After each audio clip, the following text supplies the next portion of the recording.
春天吃时令蔬菜，讲究的就是一个“鲜”字。那么，如何保证农产品新鲜上市，是把好收成变成好收入的关键一环。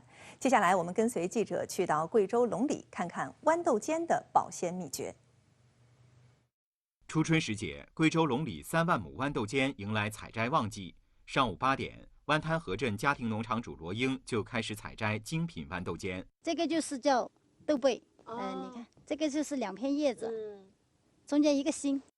罗英的家庭农场里种有200亩豌豆尖，吸纳了400多附近农民就地务工，人多手快，不到9点，处于最佳采摘期的豌豆尖就采摘完毕。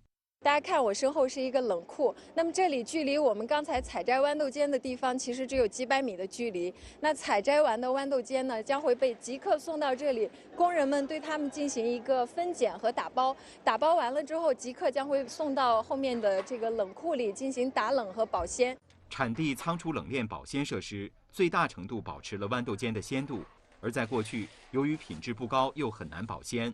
龙里传统土特产豌豆尖却卖不出好价钱，价格很低，最低都是5毛钱，有时候甚至卖不掉。为了解决这一问题，当地加强农田水利、仓储冷链等基础设施建设，科技种植提升品质，龙里豌豆尖很快发展为明星产业。上午10点半，罗英家庭农场的豌豆尖离开地头冷库，由罗英的儿子王文杰开着冷链车送往机场。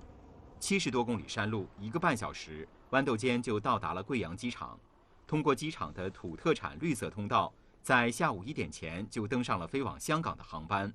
罗英的这笔订单从采摘到登机不到5小时。以前没有这么想着会这么快，有时候运输一次蔬菜要几天才能到达，现在很快的。这个是卖130的，对，最贵的时候行情好就180。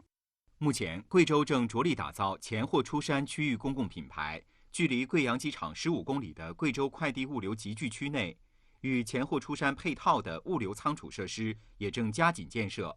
项目建成后，10几家快递转运中心都在1公里范围内，30分钟内，贵州土特产便可运往全国各地。